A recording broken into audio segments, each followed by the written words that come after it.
Welcome to today's episode of the Insurance, Life, and Everything in Between podcast. My name is Adam Brsan. And I'm Chris Smith. If you've yet to do so, hit that subscribe button so you never miss another episode. And if you love this podcast, don't forget to share it with a friend or colleague.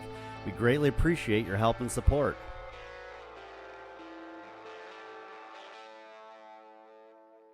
So today we're going to talk about a topic, one of two topics that I guarantee somebody will click on, like more than 4 people will click on. If you're one of the 4 people watching today and you clicked on this video, hit the like button, subscribe, and comment below about what you enjoyed as one of the 4 people watching today's video.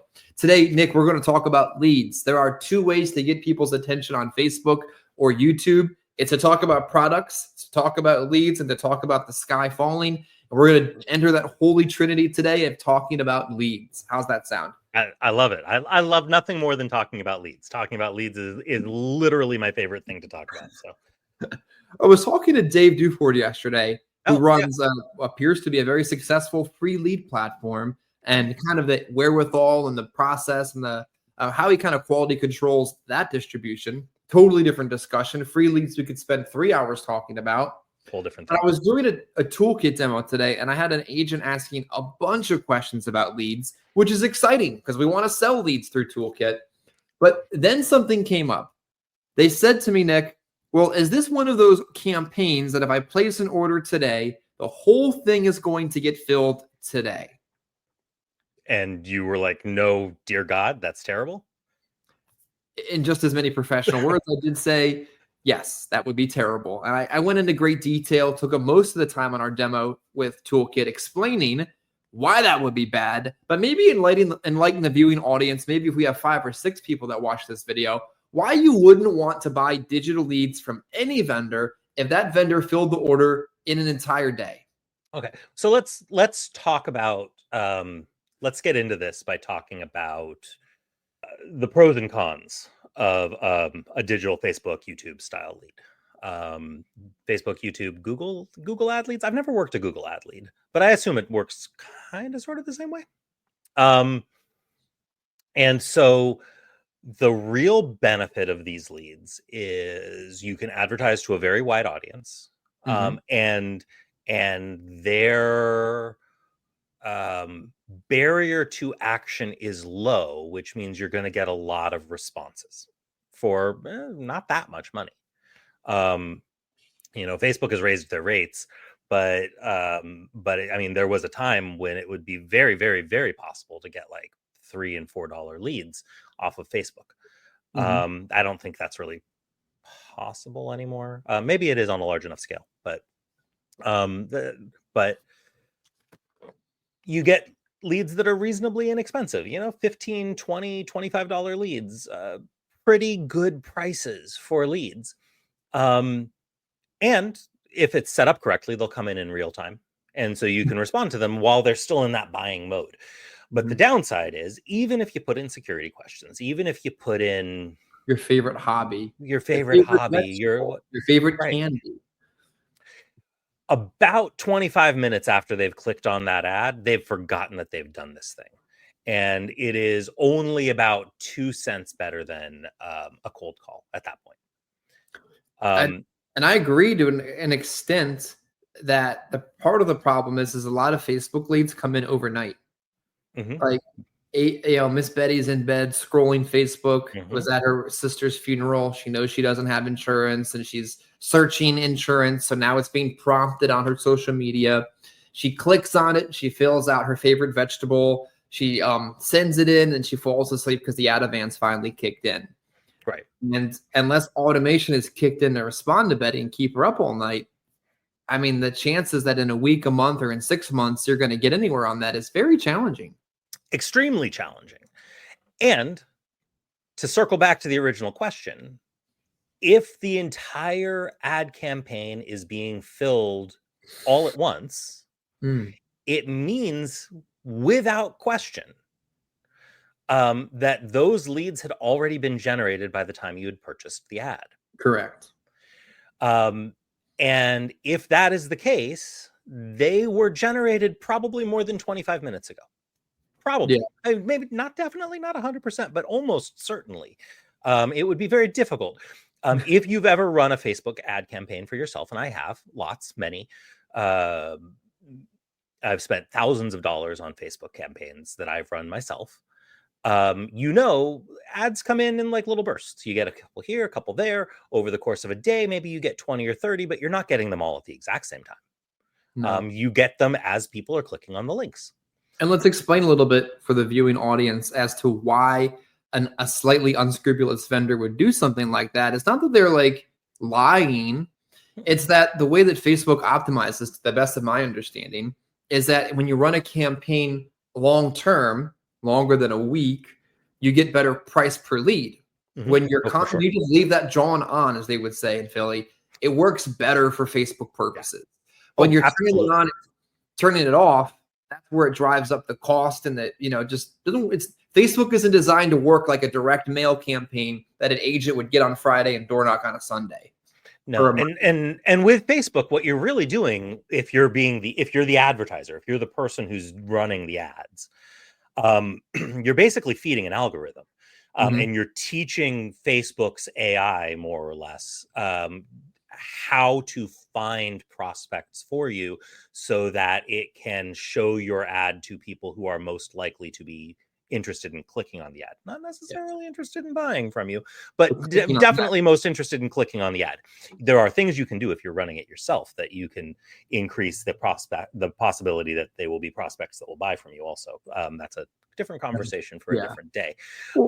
Lead vendors are not going to be able to do that kind of optimization because they don't have access to your data as the sales agent, and that is what you would need to be able to do that. But what they can do is they can optimize getting people who want to click on the ad. And that requires a long learning process of, 72 hours or more of continuous use. And every time you turn the ad off, the whole machine has to start up all over again. Yeah. So the ad needs to run continuously in order for it to be optimized and for a lead vendor to make money. And listen, lead vendors should make money if they deserve to get paid. They're not doing this as a charity. Well, let's flesh out an idea. I was brainstorming the idea with the Toolkit lead team of offering not just 20 lead orders, the standard old school way of doing it, but somebody that would say put $1,000 into the machine and run that campaign until I run out of $1,000 and just leave that thing on. You take a marketing fee for marketing and being a company, and I'll take whatever the rest of the leads are that come in. We want to haggle over credits. We want to argue over if Miss Betty was 65 or 64, if she came in from New Jersey or Philadelphia, generally speaking, because we're going to put that whole $1,000 into the machine and let it produce leads for you versus turn it on and turn it off when you hit 20 and 19 and 21 and those kind of campaigns, like actual marketing campaigns. I don't know of any lead vendors who want to do that, so I assume there's a reason. I know of several lead vendors who have in the past done things like that, but I assume that there's a reason why lead vendors are mostly not doing that sort of thing. I don't know what that reason is. I think it's new though. I think because understanding very basically how Facebook marketing works, it would much rather run a campaign for a longer contiguous time than pump and dumps, right? Right, for sure. And I think the problem is that a lot of agents are shitty. They don't have or want to spend $1,000 to make the thing actually work. I'm just making up a number. And that maybe there wasn't enough demand for the concept for it to appear in multiple lead vendor worlds. I think in an ideal world, the ideal lead vendor for somebody would charge you a flat fee, whatever that is. Let's call it $500 a month. I don't know if that's fair or not. That really may not be fair, but let's call it $500 a month. They're going to charge you $500 a month to run an ad for you, where you want it run, how you want it run.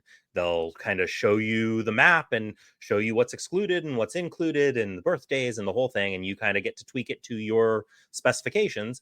And then you set up an account and you put money in the account and the ad runs until the account runs dry. And then it automatically re-ups, or you tell it to stop. And it just runs, and you pay the vendor $500 a month to run this for you and to kind of keep you at a certain ratio. And if your ratios fall, then they probably owe you some money. But because there is some active management of Facebook ads that's required, and testing and stuff. But basically, you pay them the $500 a month to do all of that stuff for you. And then you just get the ads at cost as they come in. And if you're not happy with the ad cost, you can talk to the vendor about making tweaks. Yeah. But that seems like you would get really good leads if you did something like that. I mean, as a producer, would you buy such a thing? Yeah, I would. Yes. But I think most people, I wonder where the break-even point for you as a vendor would be. I don't know so that's the bit. Is would $500 a month do it? It might not. It might actually be like $2,000 a month is what you need to be able to make it worth your time. And maybe then people aren't going to do it. I don't know. I haven't done the math. Yeah. Let's talk about leads and let's talk about direct mail, because I think the perspective is so vastly different from the personal producer to the mid-level builder to the lead vendor that not all of them understand what it takes to make the thing happen. And that oftentimes, as I joked about on Dynamic Friday this morning, the lead vendors are not purposely creating problems because their job is to sell leads. And if an area is underperforming and they're not producing, that's not exactly how the process is designed. I was talking to the lead vendor recently about 2 areas that are underperforming. And they said election, AEP, voodoo. But you can hear in the voice, I'm not doing this on purpose. I'd like leads to come out so I can put them in the thing and send them to you. But I think sometimes people don't appreciate, because they've never had to manage inventory, order leads, or deal with the frustration of it, that everybody cohesively wants the thing to work properly when we're talking about direct mail for face-to-face producers. Oh, for sure. Yeah. No, I think that is in some ways, agents and lead vendors are at cross purposes, because vendors just want leads to come back and they kind of don't care how they come back. Right. If a person clicks on the ad, if a person mails back the card, it doesn't really matter to them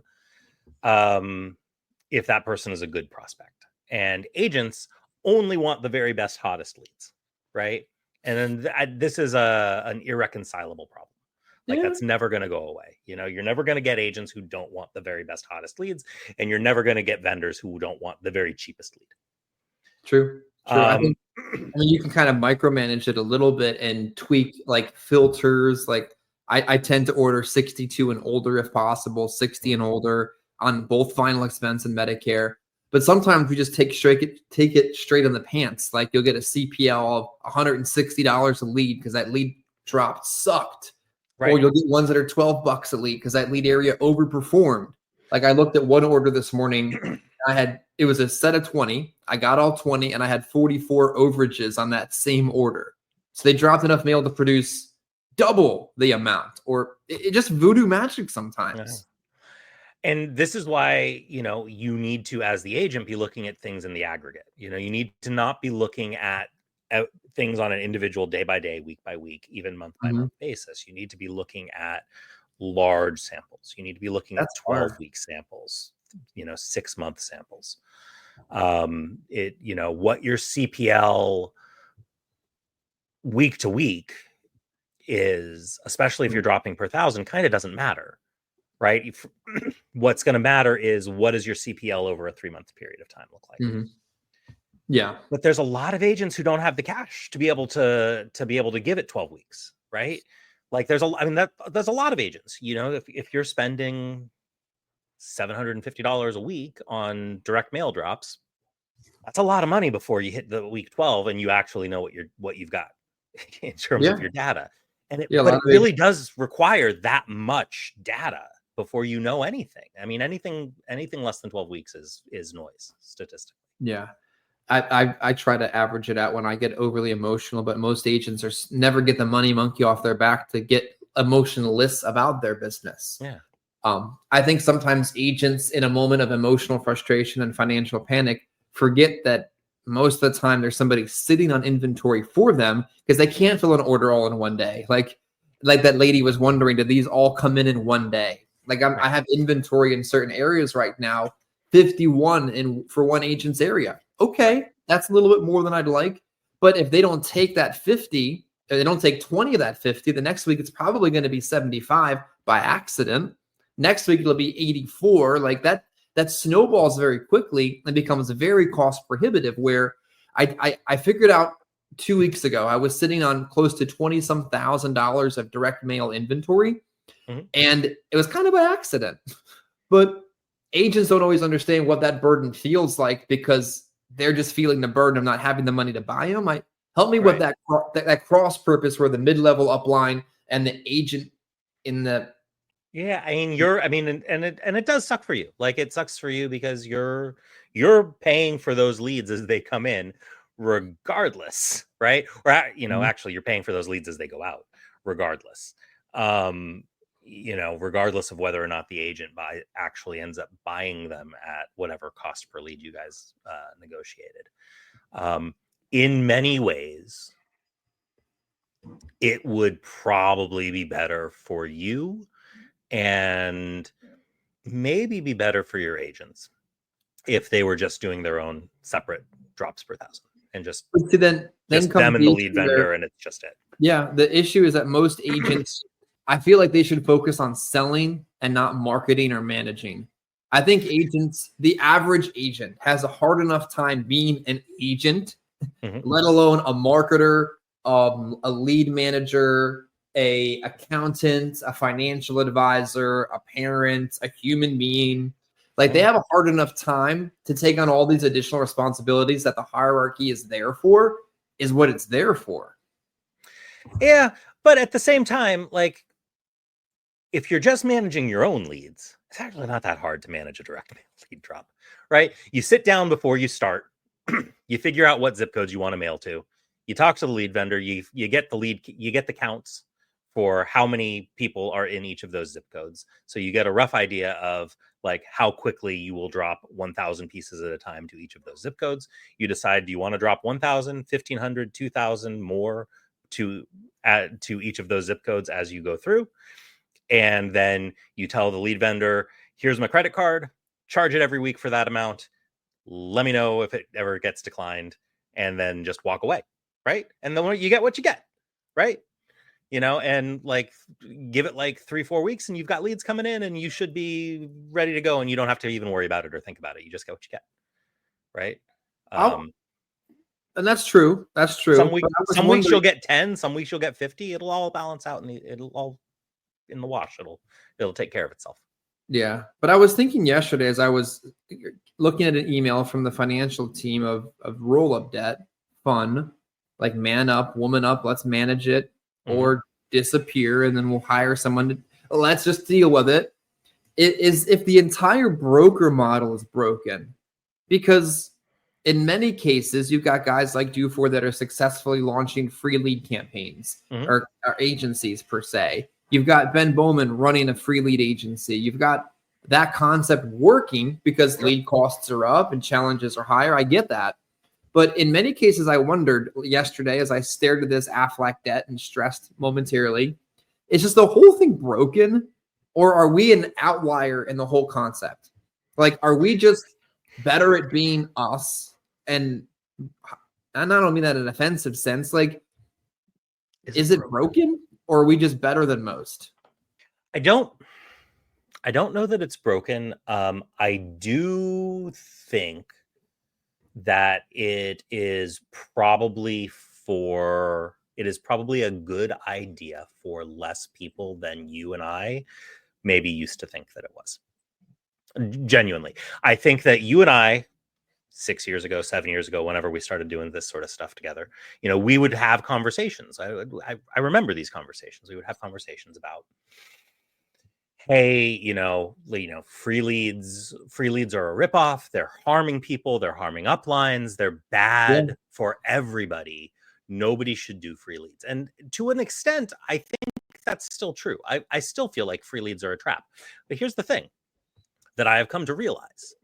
There are very, very, very many people who would just rather do that, even knowing that it caps their income, because it minimizes their risk and they don't have the stomach for the risk. And the number of people who don't have the stomach for the risk outstrips the number of people who are willing to bet on themselves by like 6-1. Like, it's a lot more people who don't have the stomach for the risk than who would be willing to do it. And yes, I don't think anybody is going to make $300,000, $400,000, $500,000 a year on a free lead program ever. No, it can't, I mean, statistically, It's almost impossible, right? Maybe you'll make $100,000 a year on a free lead program. Maybe, probably not, but maybe I can see it. But I think that there are a great number of people in this world who are very, very, very comfortable with a net pay of $65,000 to $75,000 a year. And they're like, hey, that's good enough for me. That's a good job. That pays pretty well. That's above average pay. And they're not saying, hey, I want to be netting $300,000, $400,000, $500,000 a year. I think the problem, because we do live in an echo chamber of Facebook groups and stuff like that, it doesn't really expose us to the larger swath of people that are perfectly fine making 60 or 70 with an insurance license in whatever realm that exists. Is I think that this business in many cases has gotten to be a little harder as lead costs have gone up, as products have begun to become more front loaded, as Medicare has required more sales skills and less enrollment-ish stuff. And it's driving that mid-level person that would have probably made it on a $25 lead, on a 90-point contract, out of the business in many cases. Like, it's almost as if the middle class has been disrupted in this industry. Yeah. I mean, it has gotten harder in the last couple of years than it was a couple of years ago. Not an excuse, the legitimate question that I would ask you, though, is it harder than it was when you and I started? And I don't think it is. I think the last 3 or 4 years has been exponentially easier, has been uncharacteristically easier for an agent to get started. I think anybody who started post-pandemic had an easier time. It's easier to get started for sure. Yeah. Just the whole concept of digital marketing didn't exist in our genesis of the business. And I think it is getting back to being normal, not harder, normal. And I think it's just a pendulum swing back to the middle. And things swung away into, hey, this was unusually easy. This was unusually lucrative. I think, honestly, I think this is the reason why there's so many people who are doing it as telesales, honestly, because for a little while there, it was just sort of like crazy easy. And that's probably not a thing that a lot of people want to hear, but it's kind of the truth. I think it was harder in 2016, 2017 than it is now. I think it was. I think the carriers that you had were less good. The process you had to go through was much harder. You know, leads were technically less expensive, but the entire world was less expensive. And I think relatively leads were about the same. Yeah. And the process to acquire business was definitely harder. I mean, not to submit business. Let me be more specific. But when we're talking about leads, and we can't really go into a whole free lead debate in the last 7 minutes, but let's talk about quality. Because I think a lot of agents get so wrapped up in the most inconsequential thing. Like Ms. Betty, Mabel, Miss Johnson, whatever an acronym you want to choose, is not sitting there and reading line by line, word for word, the direct mail piece. Is she? No, not usually. No. Is she responding? And this is a classic Adam Brsan line. If she responds to direct mail marketing, this person's going to be a direct mail responder all the time. That's the truth of the business too. And she has sent in a final expense lead before, almost 100% guaranteed.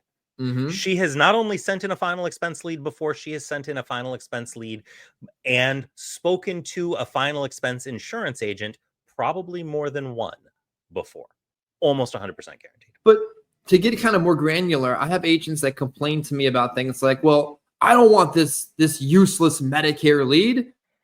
Well, what's useless about it? Is the person 62 or older? Yes. Are they alive and breathing? They were at some point in the last 30-day cycle. Can you get in contact with 30% of them? Yes. Then the lead has done its job. Yeah. I don't want a lead that says Walmart on it. has the cost been effectively distributed between the vendor, you, and me? Yes. Like, I think sometimes they get so wrapped up in, well, it said government program. Now they're going to think that it's free. We get so much wrapped up in the wording of leads that it messes with us far more than it does anything else. And I will tell you, if you are watching this, do not believe anybody who has told you that they think it's free. Every single person who has ever told you that they've looked at a lead and said that they thought it was free is lying to you. 100% of them. All of them. Nobody in the history of the world has ever mailed back a direct mail lead and thought that they were going to get something for free. They maybe say that to you when you're there because they're like, well, I'm embarrassed and I don't actually want to talk to you right now. Maybe they hoped it was free, but they did not believe it was free. None of them ever. No, not at all. No, and I don't know if I told you this story yet, but I had a toolkit campaign running, Medicare leads, and I had a lead come in, and I'm at this precipice. I'm at like Cottman Avenue and I-95, and I've had one of those days where I'm going to go home early or keep going like I'm supposed to. And a lead comes in, and the highway's here, and the lead is 12 minutes over here. It came in real time, like it's supposed to. Nice. So what do? As a good personal producer on a field day, I go to the lead. I don't go home early. Right, yeah. And I get to the lead within 12 minutes of it being generated. And she says to me, which is very similar to the I thought it was free thing, I didn't do that. Yes, you did. You just did that. Somebody else grab your phone out of your hand and fill out a lead card for you? My goodness. You just did it. And then she kicks me off and her husband yells and everyone's arguing. And then I text her, you don't have to be mean. I'm just there to help you. And she's like, I want my food card benefits. And I'm like, I want to give them to you. The lady texted me her MBI information and it never got anywhere because I ran out of time to get to it. But she knew that she did it. It's just that she said that because she was embarrassed that by clicking on this ad and putting in her favorite fruit, something actually happened. Yeah. Yeah. I mean, that's really all it is. Do with that information what you want, dear viewers, but just know with 100% certainty between Chris and I, 25 years of experience between the two of us selling final expense, nobody thinks it's free. Not a one of them. 0% of these people think it's free. And they know they did it. And they know they did it. All of them know what it's about. I had one this week try to say, oh, I thought the appointment was on December 4th. That doesn't make any sense. Nope. They called yesterday for today. What are you talking about? I'm here for today. They just say things sometimes to see if you'll go away. Yeah. And a lot of people must have gone away because it works, I guess. Because it works. It worked on the last guy. It got rid of them. Right? That's all it is. Yeah. So hot take. Tell me what you think about Dr. Oz being your boss. Oh, God. I don't know. I don't know what to think. Oh, geez. I don't know what to think. I don't know what kind of qualifications he has to run CMS. I've seen people be like, well, he's a real cardiologist. I don't think any doctor is qualified to run CMS. What kind of doctor is qualified to run CMS? What history of being a medical professional qualifies you to run CMS? It is a bureaucratic organization. We need bureaucrats, people who know how to work the system, and ideally former insurance agents. That would be great. Yeah, I would love. Cody Askins was probably more qualified than he is. Decided, man. Cody Askins would make a great head of CMS. Cody, if you're watching this, start writing letters, man. You would be great as the head of CMS. Christian also would become like the 48-minute rule. Yeah, like if you cannot close them in 48 minutes, you're required to leave the home. And all these Medicare agents would stick to that. They'd set a timer. They're like, oh, ma'am, I'm sorry. This is 48th minute. I have to leave. You got to go. We're done. Sorry, I'm out of here. No Medicare for you. No Medicare for you. You're fired. You took too long to make a decision. I'm sorry. But they would, come on, wouldn't they though? Would Medicare agents in their own loving sense, if there was a 48-minute rule, they would stick to that thing like glue, wouldn't they? They absolutely would. Yeah, absolutely. I love rules. Rules are there for a reason. But we don't know. We don't know. We'll see. We'll see what happens. Probably nothing, right? Realistically. Big picture, we probably see a little bit more like the prior 4 years than the current 4 years is my hope. A little less restrictions and a little bit more production. That's what I would hope. would be nice. That's the hope for whoever takes over, right? I don't know. We'll see what happens. Yeah, we'll see. But if you have seen us all the way to the end of this video, like, comment, and subscribe, and tell us if you think Dr. Oz will be a great boss. Tell us if you actually believe, they think it's free. Tell us what your favorite lead piece is. Freaking tell us something so that we know that more than 4 people watched until the end of today's video. And we'll see you again in a week or 2. See you guys. And this concludes another episode of the Insurance, Life, and Everything in Between podcast. If you like what you heard, don't forget to subscribe, share with a friend or colleague. And if you have any comments or suggestions for future episodes, please leave those too. Any input is greatly appreciated. Thank you.